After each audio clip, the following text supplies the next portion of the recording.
Hello everyone, welcome to foundation classes by Amit. देखिए भाई, आपकी जो आज की वीडियो है वो आपकी हरियाणा जेबीटी का जो एग्ज़ाम हुआ था उसकी कट ऑफ से रिलेटेड है। और आपका एग्ज़ाम हुआ कब था? आपका एग्ज़ाम हुआ था 28 सितंबर को। तो अब आप कहोगे सर 3-4 दिन आपके हो चुके हैं, इतनी लेट वीडियो बनाने का क्या फ़ायदा? आप लोगों ने अनलिमिटेड वीडियोज़ को देख भी लिया होगा, है ना। लेकिन फिर भी देखो, स्टूडेंट्स के मैसेज आते हैं कि सर वीडियोज़ बनाइए, ठीक है। और मैं सबसे लेट इसलिए ही बनाता हूं ताकि आपके पास एक एक्चुअल डाटा हो और एक सही अनुमान आपका लगाया जा सके, क्योंकि यहाँ पे आपका व्यूज़ के लिए काम नहीं होता है। जो जेन्युइन या जो लगता है एकदम क्लियरली कि आप लोगों के लिए ये चीज़ अच्छी है, उसी के अकॉर्डिंग आपकी वीडियोज़ जो है वो बनाई जाती है, ठीक है। तो अब हर एक चीज़ के ऊपर हम बात करेंगे, एक बार देख लीजिएगा, उसके बाद बार बार इन चीज़ों को सर्च करने की जरूरत है नहीं कि कभी कट ऑफ के पीछे ही आप लोग पड़े रहें। अपनी आगे की जो जर्नी है उसको स्टार्ट रखिए, जो पीछे हो गया उसको आप चेंज भी नहीं कर सकते हो, ठीक है। चलिए भाई, तो बात कर लेते हैं बाकी चीज़ों के बारे में। एक बार कंप्लीट देखना, काफ़ी समझना। देखो, कट ऑफ बताने से पहले काफ़ी ऐसे फैक्टर्स हैं जो आपके काम करते हैं, तो हर एक फैक्टर के ऊपर हम थोड़ा सा ध्यान देंगे, ज़्यादा लंबी वीडियो नहीं करेंगे, मेन पॉइंट पे ही आएंगे, ठीक है। तो यहाँ पे देखो, लगभग कितने स्टूडेंट ने फॉर्म अप्लाई किया था? इनके एडमिट कार्ड के बारे में बात की, जिनका इशू हुआ था, लगभग आपके 45,000 के आसपास होंगे जिनका एडमिट कार्ड आपका आया था। और जितने स्टूडेंट्स ने आपका एग्जाम दिया वो लगभग कितने हैं? वो आपका लगभग, आप ये मान सकते हैं कि लगभग 35,000 के आसपास ऐसे स्टूडेंट होंगे जिन्होंने आपका एग्जाम दिया होगा, ठीक है। अप्रोक्सीमेशन है ये, ठीक है, अप्रोक्स है ये सारी की सारी चीजें आपकी, एस्टिमेट है एक। अब देखो, क्या पोल से एक सही आइडिया मिल सकता है?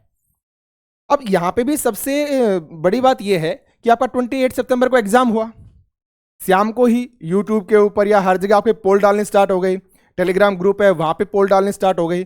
और जब कोई भी स्टूडेंट एग्जाम देख के निकलता है ना, अगर वो मान लो 90 क्वेश्चन अटेम्प्ट करके आया है, 100 अटेम्प्ट करके आया है, तो उसकी फीलिंग यही होती है कि मेरे सारे ही सही हैं। वो सिचुएशन ऐसी होती है कि आपको ये लगेगा ही नहीं कि मैं कुछ सिली मिस्टेक भी करके आया हूंगा। हर किसी को यही लगता है कि जो मैं करके आया हूं ना, वो बेस्ट करके आया हूं। और इतना इजी पेपर आया है, इतना ऐसा पेपर आया है कि 100% मेरा सिलेक्शन हो ही जाएगा। उस समय सबकी फीलिंग आपकी ये होती है। तो उस समय जो भी आपके पोल डाले जाते हैं ना, इनके आप ये मानेंगे आज आपका एग्जाम हुआ है तो लगभग नेक्स्ट डे तक जो भी पोल वगैरह डाले जाते हैं ना, मुझे नहीं लगता वो इतने अच्छे काम कर पाते होंगे, क्योंकि वहां पे हम अलग फीलिंग के साथ उन पोल्स को अटेम्प्ट करते हैं। एक्चुअल आपको पता चलता है 2-3 दिन के बाद, जब आपको लगता है ना कि हाँ अब एक्चुअल स्थिति क्या है। जैसे आप एग्जाम देके निकलते हो, आपके मार्क्स होते हैं 100 में से 90। जैसे आप बस में बैठे अपने घर तक पहुंचे, रास्ते में आपने कुछ ना कुछ ट्राई किया देखने का, तो वो मार्क्स 90 से आपके 85 पे पहुंच जाते हैं, 80 तक पहुंच जाते हैं। जब आप घर पे पहुंचते हो, रिलैक्स होते हो, फिर से चेक करते हो, तो वो आपके 80 से भी डाउन जाना स्टार्ट हो जाते हैं। ये रियल फैक्ट है, इसमें कोई ऐसा नहीं है कि मैं ऊपर की बातें बता रहा हूं, सबके साथ ऐसा होता है। क्योंकि काफी ऐसी सिली मिस्टेक्स होती हैं जो आप करके आते हो, ठीक है ना, हर कोई करता है, वो जेन्युइन मतलब नॉर्मल सी बात है, रियल है वो एक चीज, ठीक है। अब देखो आगे कि क्या पोल से सही आइडिया मिल सकता है? हाँ भाई मिलता है, लेकिन इतनी जल्दी नहीं मिलता, क्योंकि यहाँ पे ऐसे स्टूडेंट्स भी तो होते हैं ना कि जो आपकी एक्चुअल चीजें नहीं बताएंगे। जो मैंने नीचे लिख दिया कि कितने स्टूडेंट्स एक्चुअल मार्क्स आपके बताते हैं। जब यूट्यूब पे आप पोल डाल रहे हैं, टेलीग्राम में आप पोल डाल रहे हैं, तो जिस स्टूडेंट ने एग्जाम नहीं दिया ना, वो भी उस पर टिक करेगा ही करेगा। अब यूट्यूब जैसा प्लेटफॉर्म है, वहां पे इतने लोग होते हैं, इतने स्टूडेंट्स होते हैं, तो नॉर्मल सी बात है हर कोई इस पर टिक करेगा कि यार एक्चुअल में कट ऑफ को हम जाने तो सही, क्यों वहां पे काफी चीजें क्या हो जाती हैं आपकी, फेक हो जाती हैं, ठीक है। तो एक तो ये भी आपका रीजन बन जाता है कि एक्चुअल मार्क्स है ना आपका कोई भी नहीं बताता है, ये सच्चाई है आपकी, ठीक है। अब आगे बढ़ो, पेपर के लेवल के बारे में बात करें तो पेपर का जो लेवल था भाई आपका इजी टू मॉडरेट था, इजी टू मॉडरेट था, ठीक है। आप हार्ड उसको नहीं बता सकते हो, इजी टू मॉडरेट था आपका। हाँ, जितना पेपर इजी होता है उतना ही कंफ्यूजिंग होता है और उतने ही ज्यादा सिली मिस्टेक्स हम लोग करके आते हैं, ठीक है। उसके बाद आपका आता है कि नो नेगेटिव मार्किंग का इफेक्ट। हाँ भाई, इसका भी बिल्कुल इफेक्ट पड़ता है आपका। अगर नेगेटिव मार्किंग होती है तो हम ज्यादा अटेम्प्ट करने से बचते हैं, हम सोच समझ के टिक लगाते हैं। और अगर नेगेटिव मार्किंग नहीं है तो नॉर्मल सी बात है, हमें पता होता है कि हम सारा अटेम्प्ट करेंगे, तो वहां पे कुछ आपके तुक्के भी लगते हैं। तो ये फैक्टर भी कहीं ना कहीं आपका इफेक्ट तो डालता है ये कट ऑफ के ऊपर, ठीक है ना। तो ये चीज आपकी हो गई। 12 साल बाद एग्जाम का आना। अब देखो, जो स्टूडेंट रेगुलर तैयारी कर रहे थे ना भाई, किसी ने चंडीगढ़ एग्जाम दिया होगा, किसी ने DSSS भी दिया होगा, हरियाणा के काफी स्टूडेंट होंगे जिन्होंने जेबीटी कर रखी होगी पहले से, लेकिन वैकेंसी 12 साल बाद आई है, तो वो लोग प्रॉपर किसी टीचिंग एग्जाम की तो कर नहीं रहे थे, लेकिन हरियाणा में और भी तो जॉब होती है ना, उनकी प्रोसेस में वो लोग जारी थे, तो उनकी तैयारी कहीं ना कहीं सही थी। तो उनके जो मार्क्स होंगे वो कहीं ना कहीं आपको थोड़े से ऊपर मिलेंगे। और जो पर्टिकुलर ही आपके टीचिंग एग्जाम्स के अंदर थे उनके मार्क्स थोड़े से आपके डाउन मिलेंगे। तो हर एक फैक्टर आपका काउंट होता है। रेगुलर तैयारी का इफेक्ट बिल्कुल आपका पड़ता है। अब बात करें पेपर कितना इजी या हार्ड था, वो मैंने आपको बता दिया कि इजी टू आपका मॉडरेट था।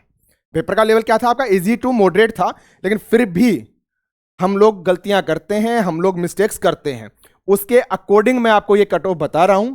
ठीक है, आप इसमें एक दो ऊपर नीचे मान सकते हैं, लेकिन मेरे अकॉर्डिंग आपकी इतनी ही जाने के पूरे पूरे क्या हैं, आपके चांसेस हैं। ठीक है, तो एक बार आप इसको अच्छे से देख लेना, समझ लेना। सबका अपना अपना पॉइंट ऑफ व्यू होता है, कोई इसको गलत भी बताएगा, अपने अपने विचार भी डालेगा, क्योंकि देखो जिसके अच्छे मार्क्स होते हैं वो खुश रहेगा कि हाँ सर ने इतनी बताई थी, इतने मेरे मार्क्स से मेरा हो जाएगा।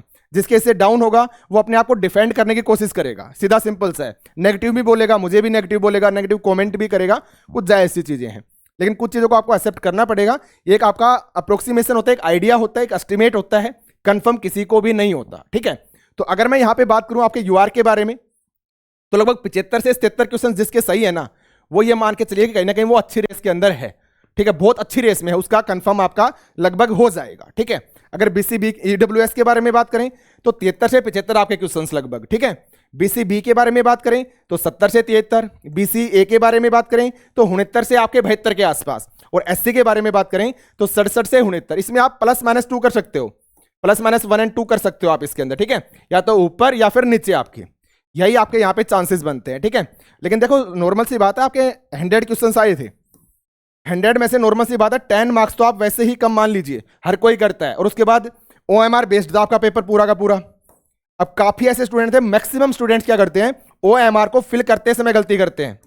और दूसरी चीज, जो हरियाणा के एग्जाम रेगुलर नहीं दे रहे थे, जो सिर्फ और सिर्फ टीचिंग लाइन से ही थे, वो तो ओएमआर को फिल करते समय वैसे भी गड़बड़ कर रहे थे। रीजन क्या था, आपके 4 ऑप्शन नहीं थे, आपके 5 ऑप्शन थे। तो 5 ऑप्शन में जैसे ए, बी, सी और डी, और आपका ई ऑप्शन था। तो काफी लोगों को हैबिट क्या होती है कि आंसर पढ़ लिया कि भाई डी ऑप्शन है, तो उनके लिए डी का मतलब होता है लास्ट वाला, और जब वो फिल करते हैं तो डी की जगह ई को फिल कर देंगे ओएमआर के अंदर, क्योंकि लास्ट वाला उनके माइंड में रहता है कि डी आंसर था, और डी की जगह वो ई को कर देंगे। और एक बार टिक लगा दिया ओएमआर में तो नॉर्मल सी बात है वो लग गया। तो जितने भी स्टूडेंट से मेरी बात हुई, जितने भी पोल वगैरह देखे हैं, सभी का एस्टिमेट यही निकल के आता है कि मैक्सिमम के जो मार्क्स है ना वो 70 से 75 के बीच में आपके बनते हैं। अब हर कोई 80 से ऊपर नहीं लेता है, हर कोई 85 से ऊपर नहीं लेता है। कुछ ही ऐसे स्टूडेंट होते हैं कम से कम जो इतने ऊपर मार्क्स लेके आ पाते हैं, जो रेगुलर आपके स्टडी करते रहते हैं। और काफी ऐसे होते हैं जो रेगुलर स्टडी भी करते हैं, फिर भी भाई इतने नहीं लेके आ पाते हैं। ये भी एक सच्चाई है। सिली मिस्टेक्स क्या करते हैं, इजी क्वेश्चंस को गलत करके आ जाना, ओएमआर को फिल करते समय गलती करना, ये सब चीजें। तो भाई मेरे अकॉर्डिंग है ना कहीं आपकी ये चांसेस है। ठीक है, एक्स सर्विसमैन है उसकी तो नॉर्मल सी बात है, इससे भी आप डाउन मान सकते हैं। और डीएसएम वाले हैं उनका नंबर तब पड़ेगा जब एक्स सर्विसमैन नहीं मिलेंगे, तो उनके तो चांसेस वैसे ही कम लगते हैं थोड़ा सा। ठीक है, तो याद रखना भाई, ये मेरे अकॉर्डिंग ये आपका एस्टिमेट बनता है। बाकी आप लोग अपना आइडिया लगा सकते हैं अपने अकॉर्डिंग। ठीक है, ये एस्टिमेशन ही होता है, इस चीज को आप मान के चलें, जल्दी आपका रिजल्ट भी आ जाएगा, जल्दी आपको पता भी चल जाएगा। लेकिन मेरा कहने का मतलब सिर्फ इतना है, जो आप कर चुके हो, जो हो चुका है उसको छोड़िए। अगर जुनून है, अगर लाइफ में कुछ करना है, अगर जॉब चाहिए, तो अपने नेक्स्ट जो भी चीजें हैं उनके पीछे लग जाइए, रुकने की जरूरत नहीं है।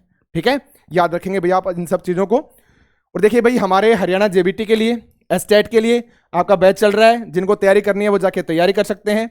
टीजीटी और पीजीटी के लिए आपका कॉमन सब्जेक्ट का बैच है 90 मार्क्स का, बहुत ही बेस्ट मटेरियल है। जिनको लाइफ में रियल में कुछ अच्छा करना है, जाके आप लोग ज्वाइन कर सकते हैं, एकदम रीजनेबल प्राइस में आपको ये मिलेंगे। और इसके लिए आपको एप्लीकेशन को डाउनलोड करना पड़ेगा, टेलीग्राम ग्रुप को ज्वाइन कीजिए।